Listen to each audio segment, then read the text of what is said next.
Hello everyone. Today we will start with a new chapter called current electricity. कौन सा chapter पढ़ेंगे आज हम? Current electricity. इससे पहले हम लोग पढ़ चुके हैं इलेक्ट्रोस्टैटिक्स 1 and 2 और साथ में ग्रेविटेशन भी हमने पढ़ा था 2 के बाद में। अब कौन सा चैप्टर चालू हुआ है? The chapter which will now start is current electricity. इस चैप्टर में हम किसके बारे में पढ़ेंगे? हम पढ़ेंगे किसके बारे में? करंट के बारे में और इलेक्ट्रिसिटी के बारे में कि आखिर ये करंट जो है ये और इलेक्ट्रिसिटी इनके बीच में आखिर क्या ताल्लुकात है, मतलब इनके बीच में आखिर रिश्ता क्या है। तो देखो करंट को जो बेसिकली डिफाइन किया गया वो डेफिनेशन क्या दी गई करंट की, that I which is the symbol for current equals to D Q by D T, where Q is the charge. मतलब कि D Q by D T का क्या मतलब हुआ? Rate of flow of charge. Rate of flow, जब भी मैं rate की बात करता हूं तो क्या मैं टाइम के रिस्पेक्ट में करता हूं, which means that I equals to D Q by D T is the current. तो करंट की डेफिनेशन क्या आई मेरे पास में? I equals to D Q by D T. ठीक है, so I can say that it is the rate of flow of charge. ठीक है, rate of flow of charge is called current. मैं इसे और क्या बोल सकता हूं? व्हाट आई कैन से is it is basically energy जो ट्रांसफर हो रही है उसकी रफ्तार। ठीक है, तो इसको इस तरह से भी समझा जा सकता है that current is the transfer of energy. Current is the transfer of energy from one point two another. ठीक है, और ये ट्रांसफर जो है उस ट्रांसफर को किससे डिफाइन किया गया? चार्ज से, और चार्ज के फ्लो करने की रेट से। मतलब कि the rate of flow of charge is known as current. ठीक है, अब ये करंट जो है आखिर ये क्वांटिटी कैसी है? करंट जो है आखिर ये क्वांटिटी कैसी है? तो करंट को बचपन में हम लोग जो बोला करते थे, क्या बोलते थे? That is it is a scalar quantity. कैसी क्वांटिटी बोलते थे? Scalar quantity. पर करंट जो है बेसिकली जो क्वांटिटी होती है ये होती है एक टेंसर क्वांटिटी। कौन सी क्वांटिटी होती है? ये एक टेंसर क्वांटिटी। टेंसर क्वांटिटीज वो होती हैं जो कि वेक्टर लॉज को फॉलो नहीं करती। क्या नहीं करती? They do not follow the vector laws, but उनके पास में क्या होता है? एक मैग्नीट्यूड होता है और एक डायरेक्शन भी होती है। But these does not follow what? These does not follow the vector laws. ठीक है, तो tensor quantities they have magnitude and direction but do not follow vector laws। तो करंट के लिए एक नई कैटेगरी डिफाइन की गई विच इज टेंसर क्वांटिटी। ठीक है, इधर देखो यार, जैसे मान लो फॉर एग्जांपल मेरे से कोई बोले कि ये यहां से 5 एम्पियर का करंट था, यहां पर ये आया 2 एम्पियर, तो यहां पर कितना आएगा? तो मैं डायरेक्टली बोल सकता हूं कि यहां पर 3 एम्पियर आएगा। अब यार ये जो डायरेक्शन है ये तो डिफाइंड है ना, और डायरेक्शन भी है और इसके पास मैग्नीट्यूड भी है। पर क्या ये current vector laws of addition को फॉलो कर रहा है? नहीं कर रहा। मतलब कि इसके अंदर जो भी वेक्टर लॉज हमने पढ़े थे एडिशन के, कौन कौन से वेक्टर लॉज पढ़े थे हमने? ट्राइंगल लॉ पढ़ा था, पॉलीगन लॉ पढ़ा था, पैरेललोग्राम लॉ पढ़ा था और भी कई लॉज पढ़े थे। ठीक है, और फिर हमने एक एनालिटिकल रिजल्ट भी पढ़ा था। तो ये सभी लॉज यहाँ पे मैं अप्लाई नहीं कर सकता और इसीलिए हम क्या बोलते हैं? करंट कैसी क्वांटिटी है? एक टेंसर क्वांटिटी। अब अगर मैं करंट की यूनिट की बात करूं, किसकी बात करूं? यूनिट की। तो यहां पर यूनिट मुझे क्या दिखती है? Charge is coulomb and time is second, so the unit becomes coulomb per second. और इसकी एसआई यूनिट क्या डिफाइन की गई? इसकी एसआई यूनिट जो डिफाइन की गई, it is known as ampere, named by a scientist. ठीक है, तो मिस्टर एम्पियर के नाम पे इसकी यूनिट को नाम दिया गया एज एम्पियर। तो इसकी ये कौन सी यूनिट आ गई? This is the SI unit. ठीक है, कूलम पर सेकंड और एम्पियर। ठीक, अब देखो करंट की बात की गई कि current is D Q by D T, तो ये तो इंस्टेंटेनियस है। ये कैसा है? इंस्टेंटेनियस। सिमिलरली एवरेज भी हो सकता है। तो आई एवरेज की अगर बात की जाए, ठीक है, तो आई एवरेज मेरे पास में क्या आ जाएगा? What I will get is delta Q upon delta T. तो इस तरह से मैंने क्या डिफाइन किया? करंट की एवरेज वैल्यू को। ठीक है, अब इस पे बेस्ड अगर एक सवाल देख लिया जाए तो चीजें ज्यादा क्लियर हो जाएंगी। चलो देखो एक सवाल देखते हैं।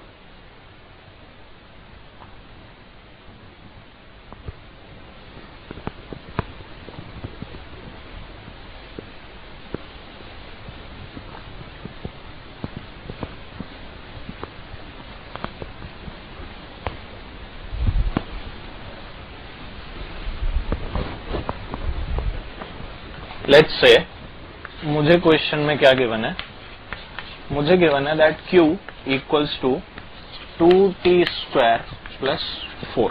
मुझे गिवन है the value of Q as 2t² plus 4। अब ये जो 2t² प्लस 4 गिवन है, और फिर मुझे क्या बोला गया, फाइंड I एवरेज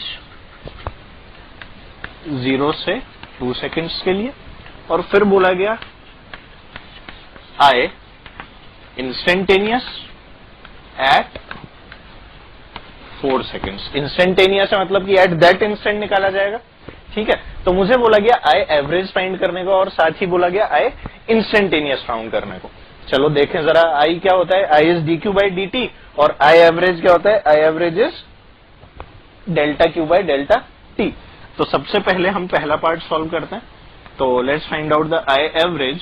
तो जब I एवरेज की बात की जाएगी तो हम यहां पर क्या बोलेंगे, I एवरेज विल बी 0 के ऊपर कितना हो जाएगा और 2 के ऊपर कितना हो जाएगा, मतलब कि delta Q by delta t, मतलब at t equals to 2 seconds डालें सबसे पहले।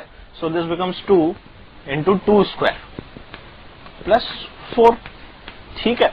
This minus at t equals to 0 कितना है ये 4, this minus 4 and divided by 2 minus 0।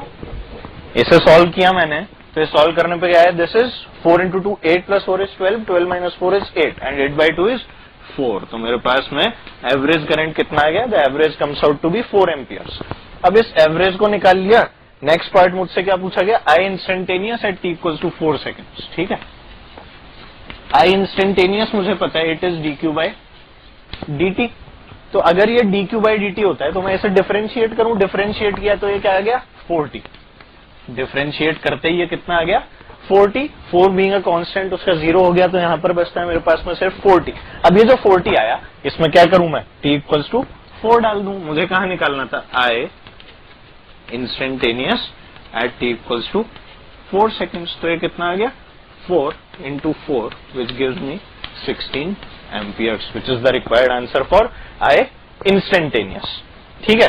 तो इस तरह से अगर मुझे I दे दिया जाए, अब अगर मुझे I दे दिया जाए और कोई बोले कि चार्ज फ्लोन निकालो, तो उस केस में इंटीग्रेट करके एक्सप्रेशंस निकाल लेंगे, क्योंकि I को क्या लिख सकते हैं dq बाई dt, और उसी के हिसाब से किसी टाइम के ऊपर मैं चार्ज फ्लोन भी बहुत आराम से निकाल सकता हूं, ठीक है।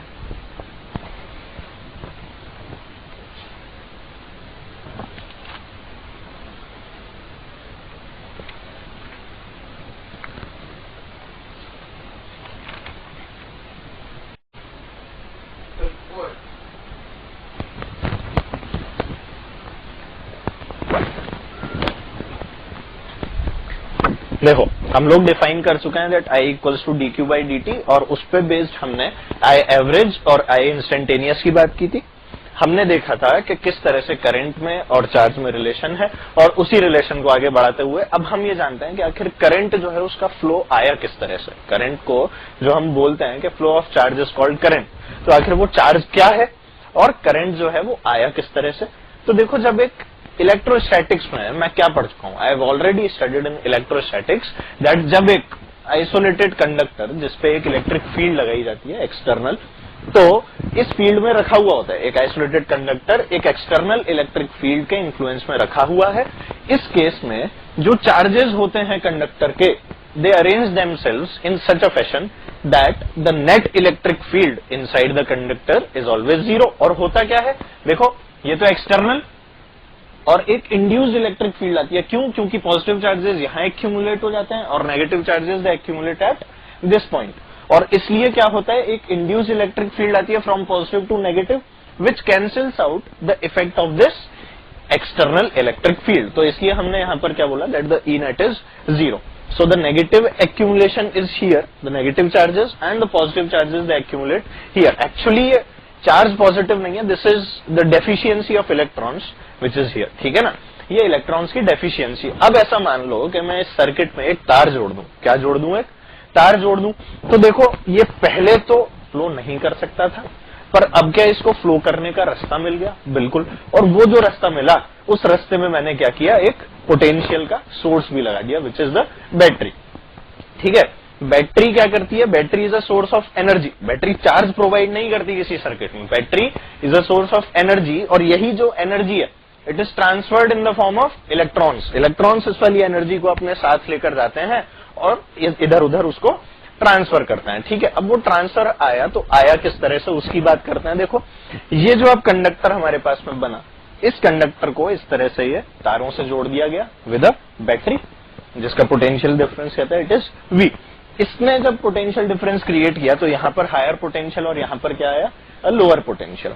अब यहां जो इलेक्ट्रॉन था, एक्चुअली उस इलेक्ट्रॉन के ऊपर जब एक्सटर्नल इलेक्ट्रिक फील्ड का इन्फ्लुएंस आया, उस इलेक्ट्रॉन के ऊपर ये जो इलेक्ट्रिक फील्ड इसकी वजह से जनरेट हुई उसका इन्फ्लुएंस आया, तो इलेक्ट्रॉन बीइंग नेगेटिवली चार्ज, उसके ऊपर जब मैं बोलूंगा कि फोर्स कहां लगेगी तो वो ऑपोजिट डायरेक्शन में लगेगी, बट कन्वेंशनल करंट की डायरेक्शन के हिसाब से which is the opposite to the direction of electron flow, conventional current की direction is the opposite to the direction of electron flow. तो इसलिए मैंने मान लिया कि there was a particle called positron, एक पार्टिकल मान लिया गया जिसको क्या नाम दिया हम लोगों ने, इसको हमने नाम दिया पॉजिट्रॉन। और क्योंकि ये पॉजिटिवली चार्ज था तो क्या इसके ऊपर फोर्स इलेक्ट्रिक फील्ड की डायरेक्शन में ही लग जाएगा, बिल्कुल यहाँ पे इसके ऊपर फोर्स लग गया इलेक्ट्रिक फील्ड की डायरेक्शन में। ये फील्ड की डायरेक्शन में जब इसके पास फोर्स लगा तब ये फोर्स का क्या, इस पे एक्सेलरेशन, एक्सेलरेशन क्या रहा होगा QE/m। ठीक है, F इक्वल टू QE। तो ये जो चार्ज पार्टिकल है this will accelerate by QE/m। ठीक है, और क्योंकि अभी एक्सेलरेट कर पाएगा तो क्या है, अपनी जगह से थोड़ा सा डिस्प्लेस होगा। अब देखो जब ये एक्सटर्नल इलेक्ट्रिक फील्ड नहीं थी, जब ये इलेक्ट्रिक फील्ड नहीं थी तब इसका पार्टिकल का जो डिस्प्लेसमेंट हम लोग बात करते हैं इधर इलेक्ट्रॉन्स और प्रोटॉन्स, क्या होता है कि इलेक्ट्रॉन्स कुछ इस तरह से मूव कर रहे हैं, जैसे मानो ऐसे ऐसे ऐसे ऐसे। ठीक है, पहले कहां से गया था, पहले गया था ऐसे, फिर गया ऐसे, फिर गया ऐसे, फिर आया ऐसे। तो अगर ये हमारा स्टार्टिंग पॉइंट था तो क्या अब यही हमारा एंडिंग पॉइंट भी आ गया। ये जो इसका डिस्प्लेसमेंट देखा मैंने, this displacement is seen here to be 0। इसका डिस्प्लेसमेंट कितना है यहाँ पे, 0। ठीक है, इस डिस्प्लेसमेंट को it is known as drift. ये जो डिस्प्लेसमेंट होता है इसे ड्रिफ्ट बोलते हैं, जब इलेक्ट्रॉन अपनी पोजीशन से शिफ्ट हो जाता है, उसी छोटी सी शिफ्ट को हम क्या बोलते हैं, ड्रिफ्ट। तो वो आइसोलेटेड कंडक्टर के केस में ड्रिफ्ट की वैल्यू क्या थी, इट वॉज 0, मतलब कि कुछ था ही नहीं। इलेक्ट्रॉन ऐसे थोड़ी है कि एक कंडक्टर हवा में लटका हुआ है और उसमें करंट फ्लो करने लग गया अपने आप, दिस इज नॉट पॉसिबल। ठीक है, तो इलेक्ट्रॉन्स का जो रैंडम मोशन हुआ, उस रैंडम मोशन की वजह से जो मेरे पास में drift I it was 0। Electron move कर रहा था पर वो मूव करके उसका जो डिस्प्लेसमेंट था अपनी पोजीशन से नहीं हो पा रहा था, यहां वहां पे टक्कर खाई उसने और वापस क्या हुआ, वो अपनी ही जगह पर आके रुक गया। ठीक है, बट इन दिस केस, इस केस में क्या हो जाता है कि अपना इलेक्ट्रॉन यहां से चला एकदम बढ़िया, ये चला, ये चला, ये चला, और जब लौटा तब कहीं यहां पर लौट गया। ठीक है, कुछ इस तरह का इसने अपना एक मोशन शो किया, और इस मोशन में मैंने ये देखा that this was the initial point of start and this is the final point जहां पर हमारा इलेक्ट्रॉन पहुंचा। ठीक है, तो क्या ये एक शिफ्ट आई, और इस वाली शिफ्ट को हम लोगों ने क्या नाम दे रखा है, this shift is known as the drift, जो कि इस इलेक्ट्रॉन के साथ में हुआ है। इलेक्ट्रॉन के साथ में क्या हुआ है, it has occurred a displacement, मतलब इलेक्ट्रॉन में एक डिस्प्लेसमेंट आ गया उसकी पोजीशन में, और उस वाली पोजीशन को जो डिस्प्लेसमेंट हुआ उसको हमने क्या नाम दिया, that displacement is known as the shift which is incurred by the electron. ठीक है, अब इसी शिफ्ट के चक्कर में यहां वहां से इलेक्ट्रॉन इधर उधर सरकते रहते हैं। हम बात कर रहे हैं पॉजिट्रॉन की, और सरक सरक के लोग क्या करते हैं, there is a current flow जो कि क्या करता है, इस वाले पार्ट को यहां से इधर बहा देता है, ये यहां से यहां घुस जाता है और इस तार के थ्रू एक करंट फ्लो बन जाता है। ठीक है, तो इस तरह से हमने ये देखा कि करंट जो है हमारे सर्किट में बहने लगता है। अब ये जो ड्रिफ्ट थी, अगर मैं ड्रिफ्ट की बात करूं तो इस ड्रिफ्ट को जरा देखो, अगर मैं देखूं इस वाले केस में और इस वाले केस में, तो इस केस में जब मैंने ड्रिफ्ट की बात की तो यहां से मुझे ये दिखा कि जो शिफ्ट होती है, this shift is very small. ये जो शिफ्ट है, this shift is very small. ठीक है, पर जो डिस्टेंस इसने ट्रेवल किया है इलेक्ट्रॉन में, that distance is very large, है ना। डिस्टेंस जो ट्रेवल किया, that distance is very large.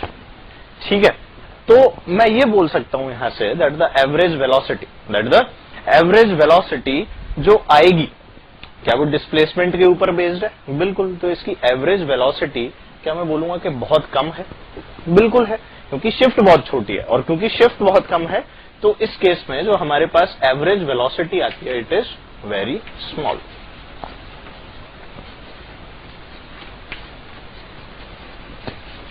ठीक है, पर यहां पर मैंने देखा क्योंकि डिस्टेंस बहुत ज्यादा है तो इसकी स्पीड जो होगी वो कैसी होगी? Speed will be very large. ठीक है, जहां एवरेज वेलोसिटी इसकी बहुत छोटी है वहीं इसकी जो स्पीड है वो बहुत लार्ज है।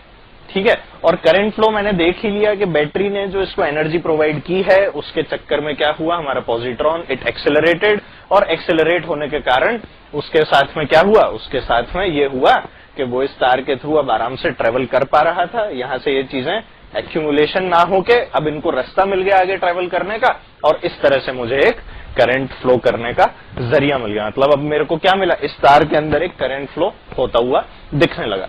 अब ये जो इलेक्ट्रॉन का मोशन है, ये जो इलेक्ट्रॉन का मोशन है, इस मोशन की जब मैंने बात की तो मैंने यहां पर डिफाइन की एक term which is known as the drift velocity. ठीक है, तो इलेक्ट्रॉन जो है इट मूव्स इनसाइड विद कौन सी velocity? Drift velocity which is known as VD. कौन सी वेलोसिटी? Drift velocity. तो ये जो ड्रिफ्ट वेलोसिटी होती है it is defined as the average. इसको हम एवरेज में डिफाइन करते हैं, मतलब जो एवरेज वेलोसिटी आती है निकल के। इस शिफ्ट की जब बात करते हैं तो इसी वाली शिफ्ट से जो हमारे पास में वेलोसिटी निकल के आती है वो वाली वेलोसिटी कौन सी निकल के आती है? It is the drift velocity which is the average for all the electrons. क्योंकि इस तरह के इलेक्ट्रॉन्स तो बहुत सारे हैं और उन सभी इलेक्ट्रॉन्स को क्या हो रहा है, उन सभी इलेक्ट्रॉन्स के साथ में इस तरह से एक पोटेंशियल अप्लाइड है जिसमें कि वहां हायर पोटेंशियल और यहां पर लोअर पोटेंशियल है। तो क्या हो रहा है, हमारे जो पॉजिट्रॉन्स हैं वो सभी पॉजिट्रॉन्स क्या हो रहे हैं? दे आर एक्सेलरेटिंग, और उनकी जो वेलोसिटी है इस शिफ्ट की वजह से average velocity, there are N number of electrons. तो एन नंबर ऑफ इलेक्ट्रॉन्स के हिसाब से हम लोग जो बात कर रहे हैं वो क्या बात करेंगे हम लोग? एवरेज वेलोसिटी की। तो एवरेज वेलोसिटी यहां से क्या आ जाएगी? It will be equal to the drift velocity. ठीक है, आगे और देखते हैं।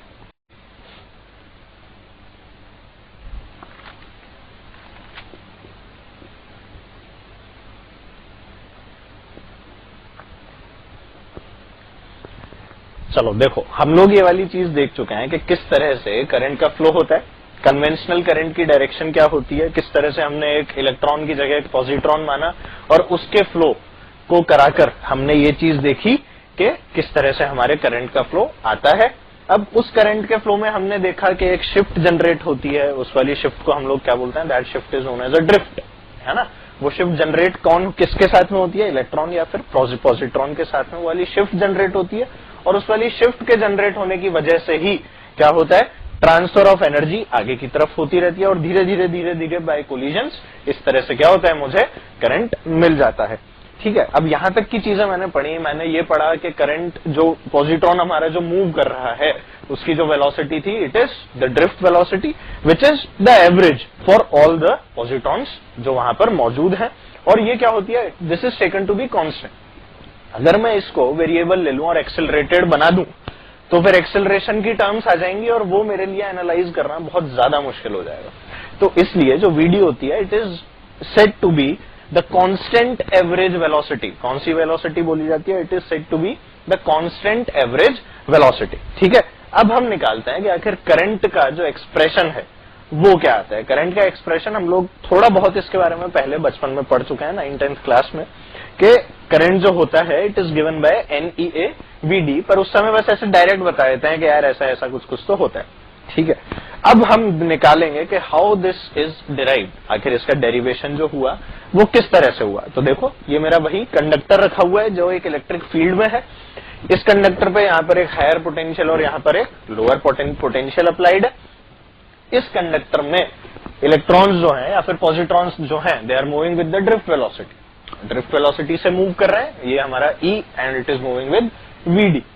अगर मैं एक पोर्शन कंसिडर करूं जिसमें let's say this is the time equals to 0 जहां पर इलेक्ट्रॉन मौजूद था, और अब उसने dt टाइम के बाद की जब बात की, मैंने उसके मोशन को एनालाइज किया कितने टाइम के बाद, dt टाइम के बाद, तो क्या वो vd इंटू dt चल चुका होगा? बिल्कुल चल चुका होगा। It would have moved the distance of vd into dt, velocity into time is a distance and the velocity is vd, और टाइम कितना है? dt। dt is a very small time. हम किस टाइम की बात कर रहे हैं? I am talking about the very small time, जिसके लिए कि हमारा जो पार्टिकल है वो आगे की तरफ चला है।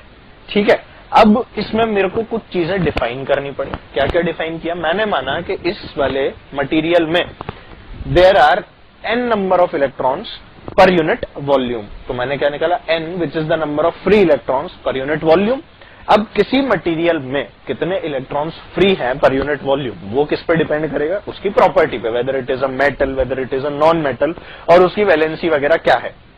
ठीक है, ये चीजें हम देखेंगे सेमीकंडक्टर्स में, और केमिस्ट्री में तो हम देखते ही एटॉमिक स्ट्रक्चर वाले पार्ट में कि किस तरह से जो शेल्स हैं वो फिलअप होते हैं और फ्री इलेक्ट्रॉन्स की अवेलेबिलिटी आती है। यहां हम बात कर रहे हैं n, which is the number of electrons but पर unit volume of this material.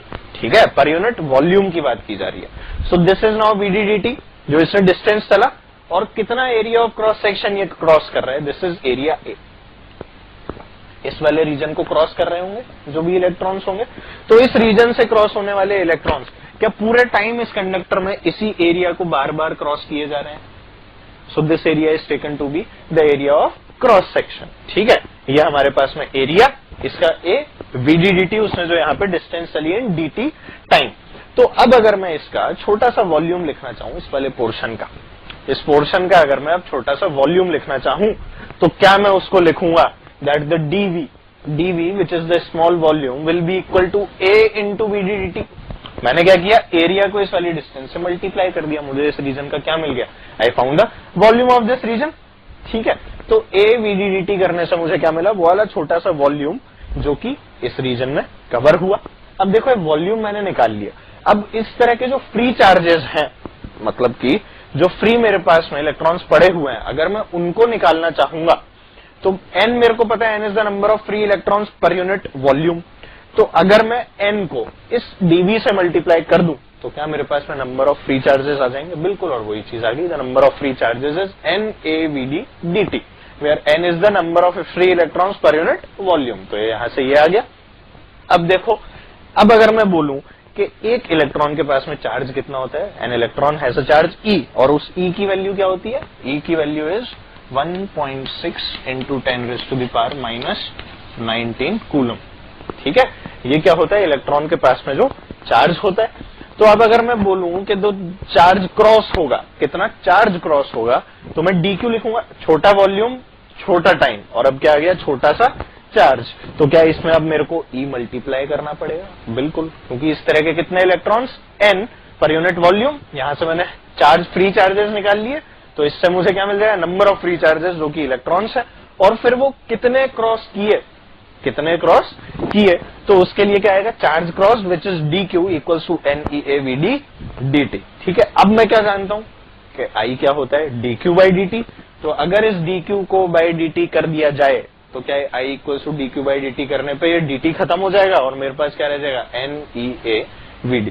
So the expression for current is NeaVd, I equals to dq by dt and this is equal to NeaVd। तो इस तरह से मैंने किसका expression निकाला? I found the expression for current. ठीक है, आगे बढ़ते हैं।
देखो अभी हमने एक्सप्रेशन निकाला I equals to N A V D which is here, ठीक है। ये एक्सप्रेशन में अभी डिराइव ऑलरेडी कर चुका हूं, that I equals to N A V D. और ये कहां से निकाला था? नंबर ऑफ चार्ज कैरियर्स के थ्रू, कि आखिर वो कितने वॉल्यूम में से कितने चार्ज कैरियर्स निकले, और ये सारी कहानी लगा के। और अब मैं क्या निकालने वाला हूं?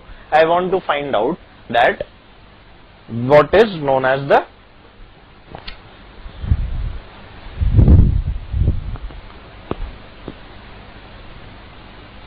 उड़ाओ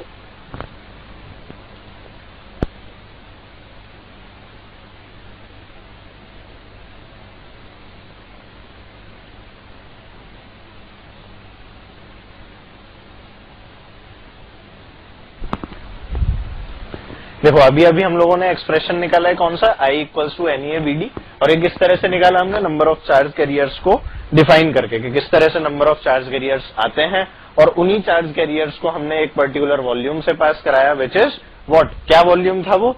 वीडीडीटी मल्टीप्लाइड बाय ए, ठीक है। ये डेरिवेशन हम लोग अभी कर चुके हैं। अब देखो इस डेरिवेशन को करने के बाद में बारी आती है हमारे ये जानने की कि आखिर मटेरियल जो है उसकी कुछ प्रॉपर्टीज होती होंगी, ठीक है। अब ये वीडीडीटी, ये जो वीडी से हमारा जो पार्टिकल है जो ट्रेवल कर रहा है इलेक्ट्रॉन, उसके बारे में भी हमें कुछ और चीजें जाननी चाहिए। और ये जो इलेक्ट्रिक फील्ड लगाई गई है उसका क्या सिग्निफिकेंस आया, ठीक है। इन सब चीजों को एनालाइज करके कुछ लोगों ने एक टर्म डिफाइन की which is known as the relaxation time. अब ये रिलैक्सेशन टाइम जो टर्म है, this is the time between the successive collisions. किसके बीच में? जो इलेक्ट्रॉन मूव कर रहे हैं अंदर, और एक पार्टिकल से टकराया, फिर दूसरे से, तीसरे से, चौथे से, और अल्टीमेटली क्या आ गई उसके पास में? एक shift which is known as the drift. तो मुझे ये कहा गया that there is something called relaxation time which is the time between successive collisions. यहां पे लिख भी लेते हैं, it is the time between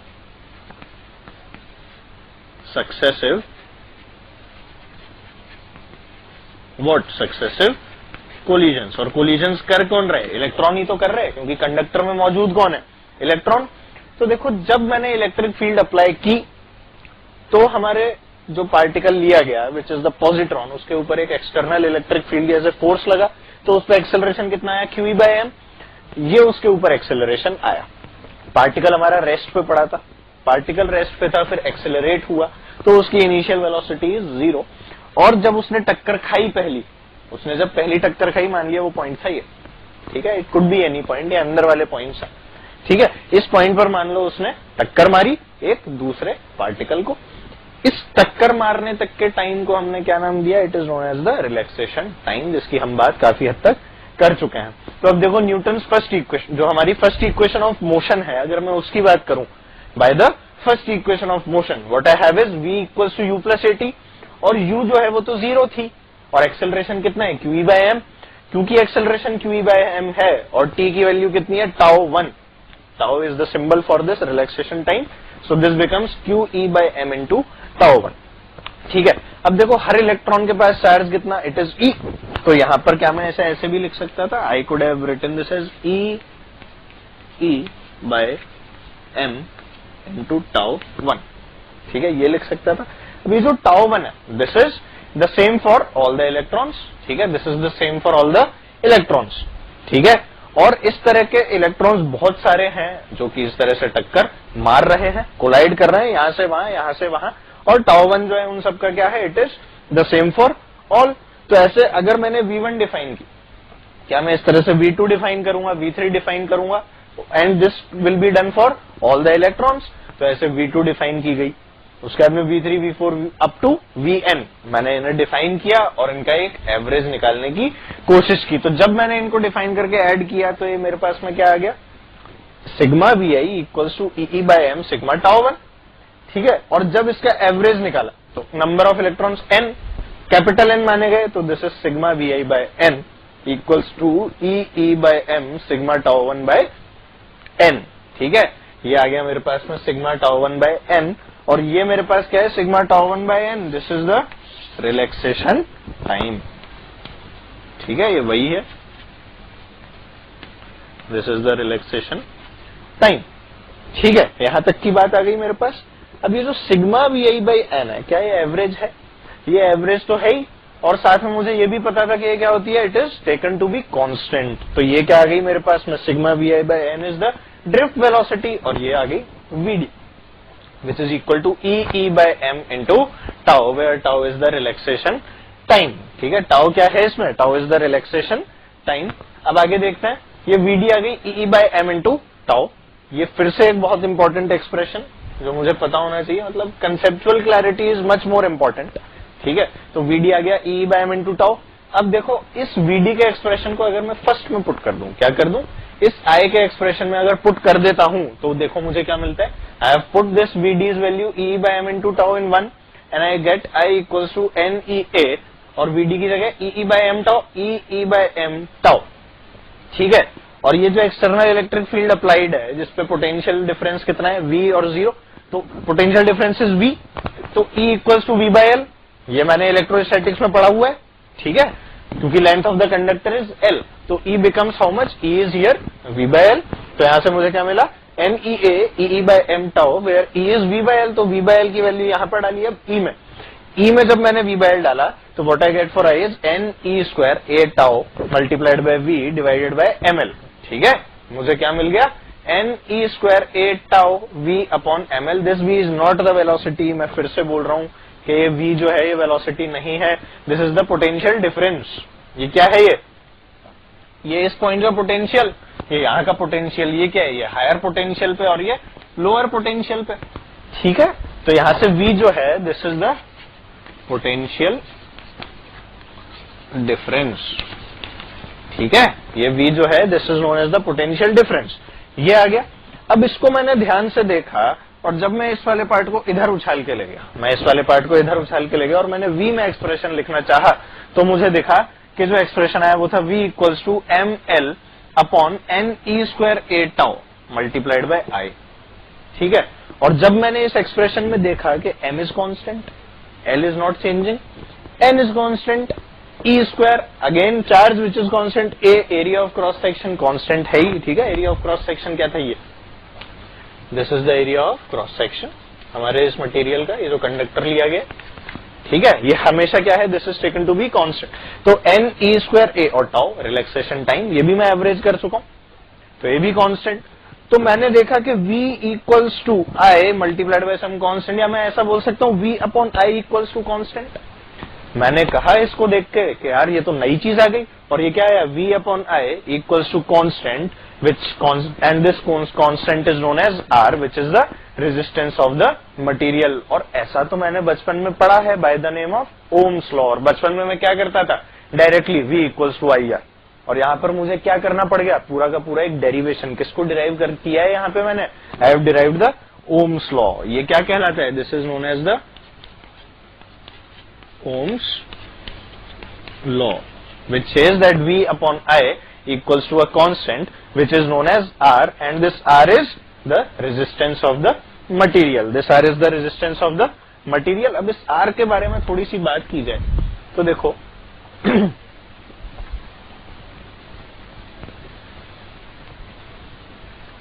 what can I say for R, है ना, ये एक्सप्रेशन देख के मुझे क्या दिख रहा है कि R की जो वैल्यू है वो कितनी आ जाती है, R equals to ML upon NE square A tau, ये एक्सप्रेशन है। ठीक है, अब ये रेजिस्टेंस जो है, ये resistance this is dependent on the shape of the material plus the type of material. ठीक है, तो this is a property which is dependent on the shape and size of the material. ठीक है, तो इसमें अगर मैं शेप और साइज की बात करूं तो L और A can be change for a material, पर क्या ये बाकी की जो चीजें हैं, मतलब कि मैं ऐसे लिख दूं, जरा देखें, M upon NE square tau into L upon A, तो क्या मुझे ये बाकी की जो चीजें हैं ये सब एज अ कांस्टेंट ट्रीट करनी चाहिए, बिल्कुल करनी चाहिए। And this constant is known as rho which is the resistivity. ये क्या कहलाती है, this is known as the resistivity of a material. ये क्या कहलाएगी, this is known as the resistivity of a material. तो यहां से R की वैल्यू मेरे पास क्या आ जाती है, therefore R becomes rho L by A, इसीलिए आर क्या हो जाता है, R becomes rho L by A, where rho is the resistivity of a material. ठीक है, अब देखो एक चीज और, अगर 1/r आपसे कोई पूछे कि 1/r क्या होता है, तो 1/r is known as the conductance. ठीक है,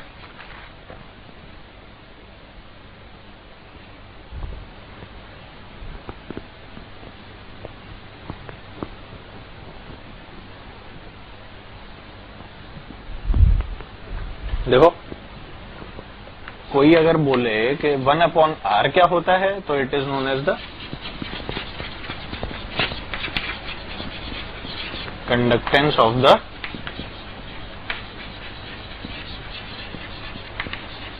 मटीरियल। ठीक है, अच्छा इस आर की जो यूनिट है it is known as ohm. R की यूनिट जो है इट इज ओम। क्या बोलते हैं इसे, ओम। ठीक है, सिमिलरली जो कंडक्टेंस की यूनिट है, कंडक्टेंस की यूनिट क्या होगी, 1/r। तो क्योंकि ये 1/r है, इसको रिप्रेजेंट किया जाता है जी से। किससे रिप्रेजेंट करते हैं इसे, वी रिप्रेजेंट कंडक्टेंस बाय जी।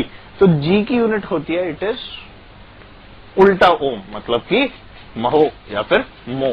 ठीक है, मजाक मजाक में महो आप बोल सकते हैं, पर in reality this is known as mho. ठीक है, R is ohm, G is mho. ठीक है, और रो क्या था, this is the resistivity of a material, this is a constant. ठीक है, इस तरह से मैंने ये सारी चीजें चेक कर ली। अब ये जो रो होता है दिस इज टेम्परेचर डिपेंडेंट। किस पे डिपेंड करता है rho, rho depends on the temperature. ठीक है,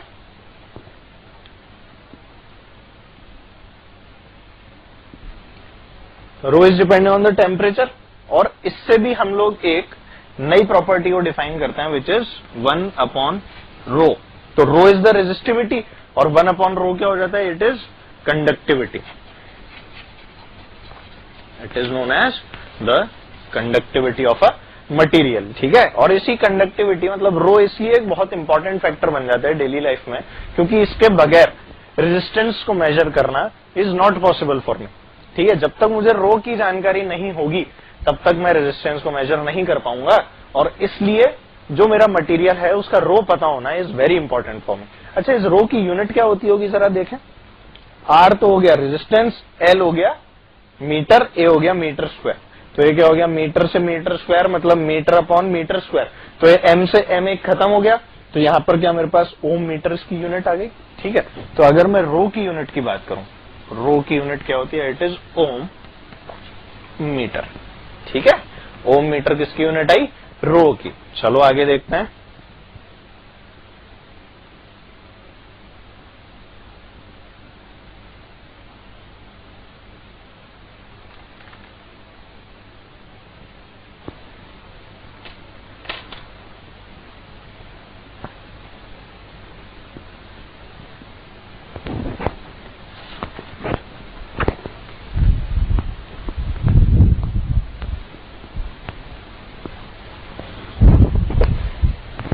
अब बस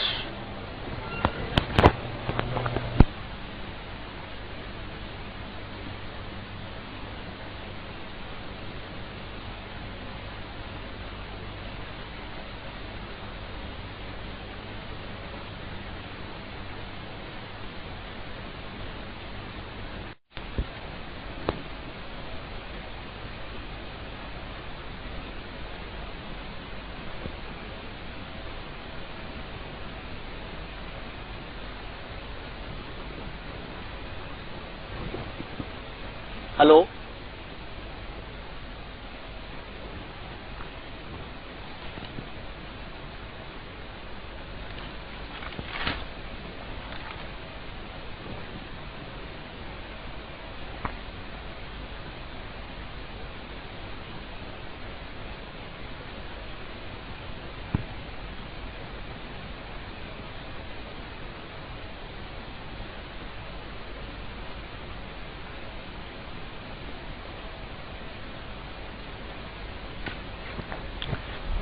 चलो हम लोग ये वाली चीज पढ़ चुके हैं that the value of R is equal to row L upon A. This is what we have studied.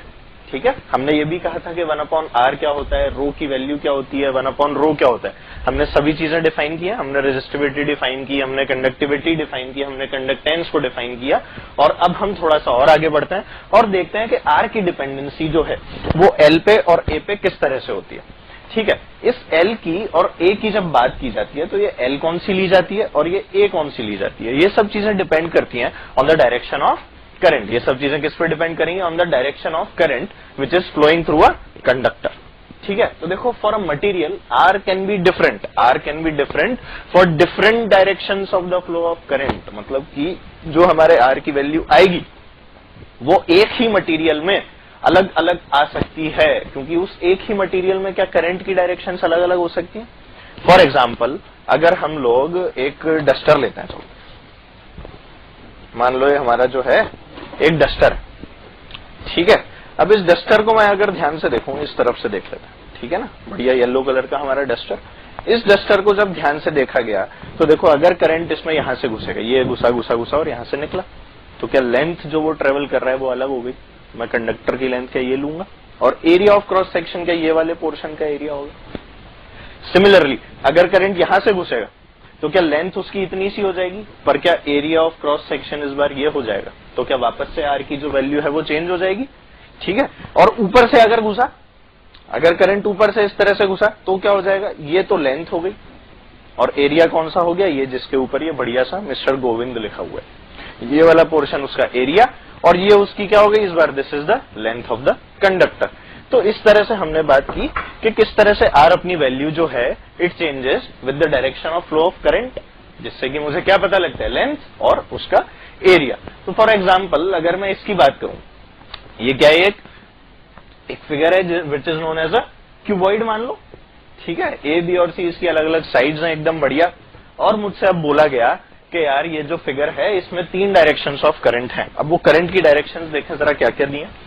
Current की डायरेक्शन एक बार तो दी कुछ इस तरह से, और ये करंट यहां से निकल गया बाहर, let's say this is I1। ठीक है, ये हमारा I1 था। सिमिलरली एक बार कहा गया कि करंट घुसा यहां से, let's call this as I2, और निकल गया यहां से बाहर, ये भी I2। ठीक है, और सिमिलरली एक बार जो करंट था वो घुसा इसके अंदर कुछ इस तरह से अंदर की ओर। ठीक है, तो यहां पर this current let's say this is I3। तो मेरे पास में 3 डायरेक्शंस ऑफ करंट हैं।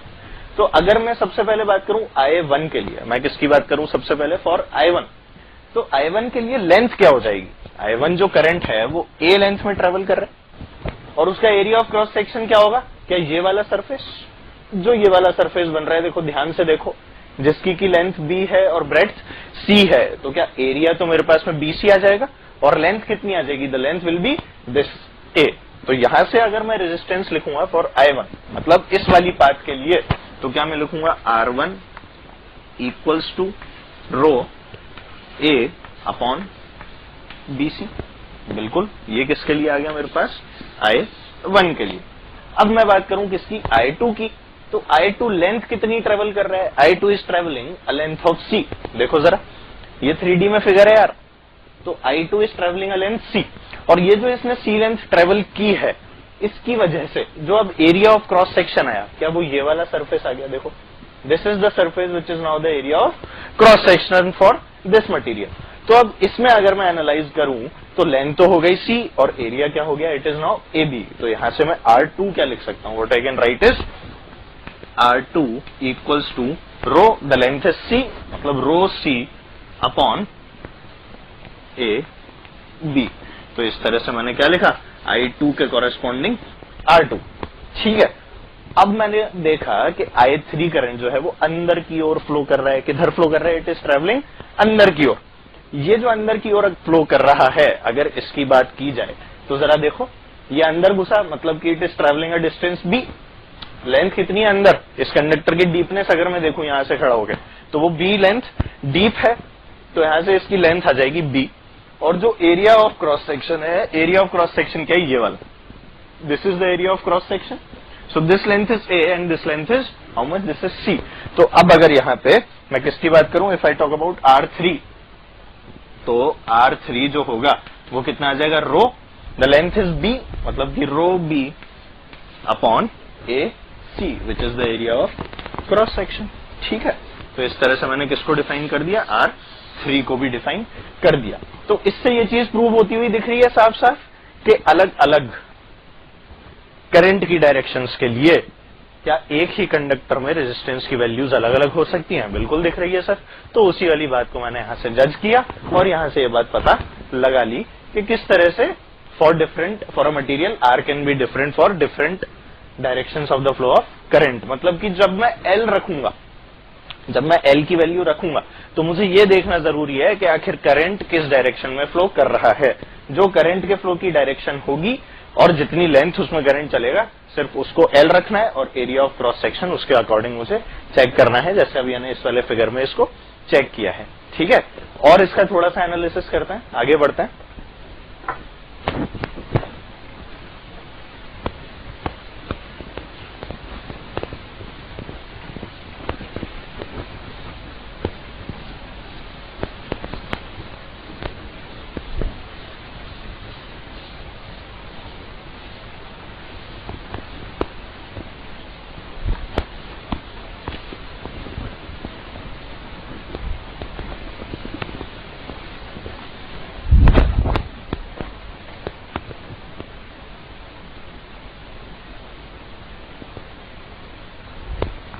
देखो, मुझे किसी ने एक क्वेश्चन दिया कि एक कंडक्टर रखा हुआ था चुपचाप से,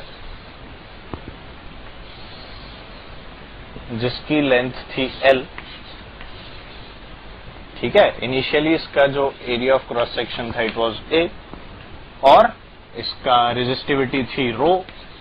ठीक है, तो इस समय जो इसका रेजिस्टेंस आएगा वो कितना आएगा, R equals to rho L by A।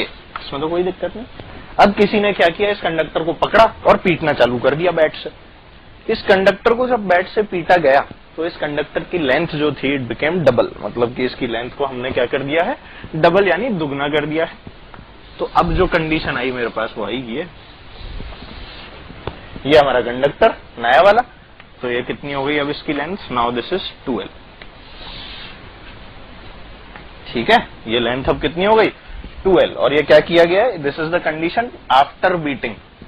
ये कौन सी कंडीशन है इसकी, आफ्टर बीटिंग द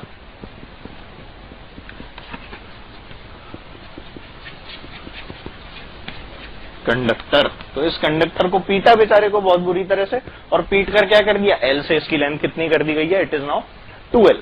चलो, इसका एरिया चेंज होगा, बिल्कुल होगा, पर क्या इसके वॉल्यूम में कोई चेंज आएगा, नहीं आएगा। ठीक है, तो मुझे इसमें जो कैलकुलेट करना है, I have to calculate what, I have to calculate the new resistance of this material.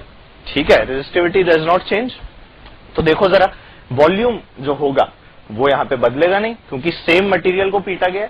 तो यहां पर अब देखो मेरे को क्या मिल जाएगा, what I will get is, initially अगर मैं वॉल्यूम की बात करूं तो इनिशियली जो वॉल्यूम है वो कितना है, it is equal to area into length. और अगर मैं नए वॉल्यूम की बात करूं जो कि चेंज नहीं होने वाला, तो वो नया वाला वॉल्यूम जो है वो है कितना, it is some A dash, जो कि एरिया ऑफ क्रॉस सेक्शन में चेंज आएगा। ये मैंने मान लिया कितना है, A डैश।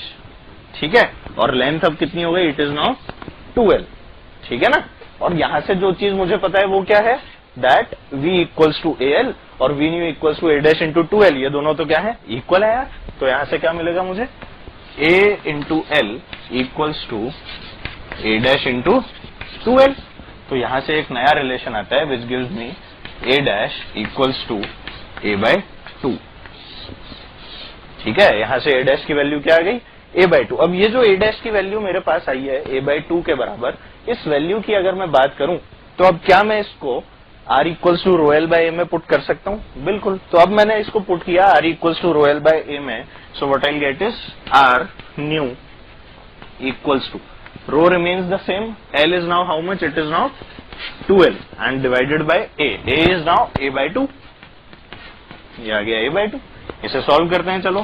तो ये कितना आ गया, रो 2L और ये A बाय 2 का 2 ऊपर गया, मतलब कि this becomes 4 row L by A। मतलब कि क्या जो R न्यू आया, it is 4 times of this.